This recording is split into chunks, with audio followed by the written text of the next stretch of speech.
Initiative चालू आहे 1 crate 1 plantation किंवा 1 कॅरेट 1 सॅपलिंग, एक पेड़ माँ के नाम, या सगळ्या इनिशिएटिव्हबद्दल ची माहिती देऊन आज हा कार्यक्रम आपण केलेला आहे.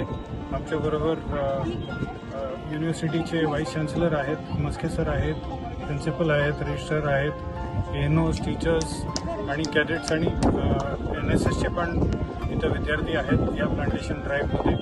आत्ताच आम्ही 2 NCC कॅम्प केले, त्याच्यात पण आम्ही प्रत्येक कॅडेटला एक सॅपलिंग दिलेलं आहे जे आपल्या घरी जाऊन लावायला त्यांना सांगितलं आहे. तर टोटल असे 2 कॅम्प होते आमचे, 450 आणि 550 स्ट्रेंथचं. तर ऑलमोस्ट या प्रसंगी आम्ही 1000च्या जवळ आम्ही सॅपलिंग्स लावलेले आहेत ऑल ओव्हर सातारा डिस्ट्रिक्टमध्ये. तर सरांना, व्हाईस चान्सलर सरांना मी धन्यवाद म्हणतो आमच्या बटालियनच्या तर्फे, आणि सगळ्या कॉलेजेसच्या ANOजला, प्रिन्सिपलला आणि टीचर्सला पण धन्यवाद म्हणतो की हा एक खूप चांगला इनिशिएटिव्ह आहे.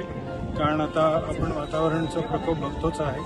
तर प्लांटेशन आणि सॅपलिंग लावल्यामुळे होपफुली आपलं नेक्स्ट जनरेशनसाठी हे खूप फायदेशीर असेल.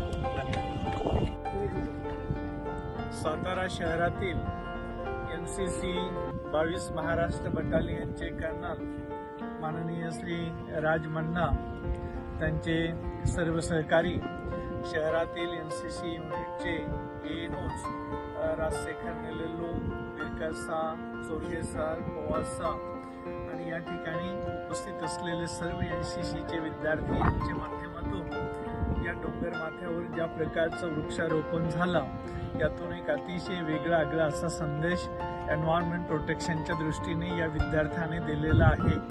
या विद्यार्थ्यांनी जे वृक्षारोपण केलेलं आहे त्यात निश्चितच निसर्गाचंही संवर्धन होणार आहे. त्याबरोबर NCCच्या या विद्यार्थ्यांच्या मध्ये एक अतिशय चांगल्या प्रकारचा गुण, जो की निसर्गाकडे पाहण्याचा निकष आणि निकोप असा दृष्टिकोन या विद्यार्थ्यांच्या मध्ये निर्माण होईल.